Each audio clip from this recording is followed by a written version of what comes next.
The Ed Roberts campus is a universally designed building which has been built at the Ashby BART station in Berkeley, California. It was designed to be a memorial to the life of Ed Roberts, who was an early leader of the independent living movement. It brings together disability services and creates a center that is a resource for everybody within the community. Ed Roberts campus is kind of an example of what we can do when we work together. This building expresses the idea that good design is fundamentally a social justice issue. Everyone deserves the right to a dignified and inspiring place to live and work.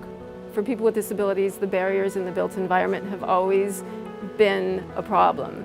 Thinking about the universal design and really the goals that we were trying to achieve made me realize how important architecture and design is to full inclusion for all people.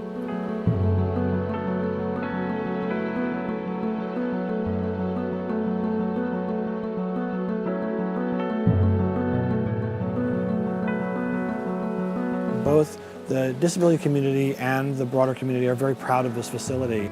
There was a lot of support for it throughout the community. We went from being kind of not in my neighborhood to, oh yeah, come here, come on, let's go, let's do it. This will be great, we'll love it, it's going to be wonderful. We had 13 years in which to design this building and really to figure it all out. And so a lot of what we did is we worked on how do people with different disabilities use it, and how did people with different disabilities have differing and sometimes conflicting needs. Sometimes the solution for one person creates a barrier for another.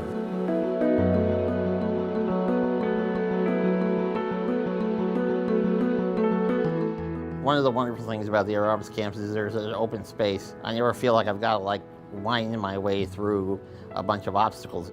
It's amazing to me just to be able to get in and out of the building without having to negotiate everything. Out in front of the building, there's the textures in the concrete. The concrete is also different colors. It's a way of letting people who are blind know how to find the front door, but not becoming a barrier then for people who are wheelchair users.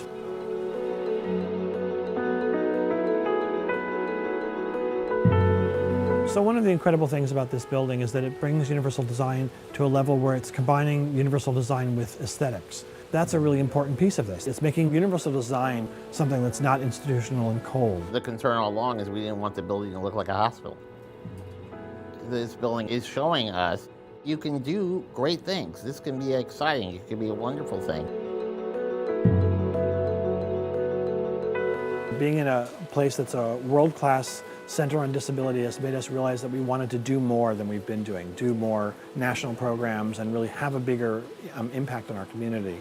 Previously, the agencies were scattered throughout the city and really didn't have the kind of visibility or, frankly, political clout that we do now being together. We're collaborating more. We're learning about the issues that each one of us are working to challenge the status quo. You know, the people who are blind learn about the people who are deaf. They hear about people with developmental disabilities, people with physical disabilities. We're not segmented anymore.